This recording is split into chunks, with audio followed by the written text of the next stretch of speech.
KSRTC ಬಸ್ನಲ್ಲಿ ಪ್ರಯಾಣಿಸುವ ಮಹಿಳೆಯರಿಗೆ ಹೊಸ ರೂಲ್ಸ್ ಜಾರಿಗೆ ಬಂದಿದ್ದು, ಈ ನಿಯಮ ರಾಜ್ಯಾದ್ಯಂತ ಎಲ್ಲೆಡೆಯೂ ಜಾರಿಗೆ ಆಗಲಿದ್ದು, ರಾಜ್ಯದಲ್ಲಿ ಕಾಂಗ್ರೆಸ್ ಸರ್ಕಾರ ಜಯಿಸಿದ ನಂತರ ಪಂಚ ಗ್ಯಾರಂಟಿ ಯೋಜನೆಗಳು ಜಾರಿಗೆ ತರಲಾಗಿತ್ತು.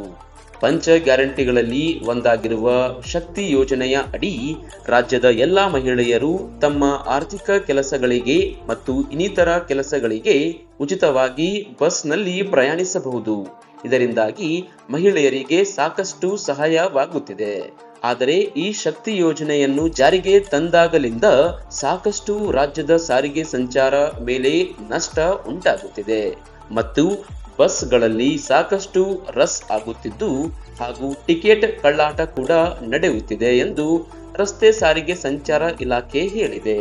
ಇದನ್ನ ತಡೆಯಲು ರಸ್ತೆ ಸಾರಿಗೆ ಸಂಚಾರ ಇಲಾಖೆ ಸಚಿವರಾದ ರಾಮಲಿಂಗಾರೆಡ್ಡಿ ಅವರು ಉಚಿತ ಬಸ್ ಪ್ರಯಾಣ ಮಾಡುವ ಮಹಿಳೆಯರಿಗೆ ಇದೀಗ ಹೊಸ ರೂಲ್ಸ್ ಬಿಡುಗಡೆ ಮಾಡಿದ್ದಾರೆ.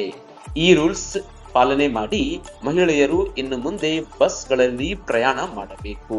ಬಸ್ಗಳಲ್ಲಿ ಪ್ರಯಾಣಿಸುವ ಗಂಡಸರಿಗೆ ಮಹಿಳೆಯರ ಟಿಕೆಟ್ ನೀಡಿ ಹಣ ಪಡೆಯುವ ಮಾಹಿತಿ ಇಲಾಖೆಯ ಗಮನಕ್ಕೆ ಬಂದಿದ್ದು, ಇಂತಹ ಎಲ್ಲಾ ಕ್ರಮಗಳನ್ನು ಸ್ಥಗಿತಗೊಳಿಸುವ ಸಲುವಾಗಿ ರಾಜ್ಯದ ರಸ್ತೆ ಸಾರಿಗೆ ಸಂಚಾರ ಇಲಾಖೆ ಹೊಸ ರೂಲ್ಸ್ ಕೈಗೊಂಡಿದೆ.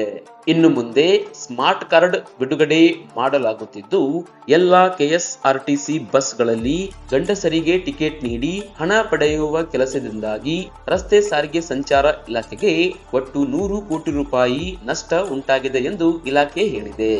ಇನ್ನು ಮುಂದೆ ಟಿಕೆಟ್ ಕಳ್ಳ ಸಾಗಾಣಿಕೆ ತಡೆಯಲು ರಸ್ತೆ ಸಾರಿಗೆ ಸಂಚಾರವು ಸ್ಮಾರ್ಟ್ ಕಾರ್ಡ್ ಬಿಡುಗಡೆ ಮಾಡಿದೆ.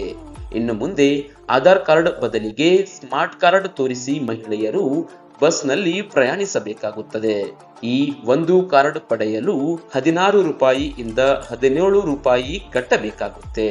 ಇನ್ನು ಈ ಒಂದು ರೂಲ್ಸ್ ಶೀಘ್ರದಲ್ಲಿಯೇ ಎಲ್ಲ ಕೆಎಸ್ಆರ್ಟಿಸಿ, ಕೆಕೆಆರ್ಟಿಸಿ ಬಸ್ಗಳಲ್ಲಿ ಉಪಯೋಗಕ್ಕೆ ಬರಲಿದೆ ಎಂದು ರಸ್ತೆ ಸಾರಿಗೆ ಸಂಚಾರ ಇಲಾಖೆಯ ಸಚಿವರಾದ ರಾಮಲಿಂಗಾರೆಡ್ಡಿ ಅವರು ಹೇಳಿದ್ದಾರೆ.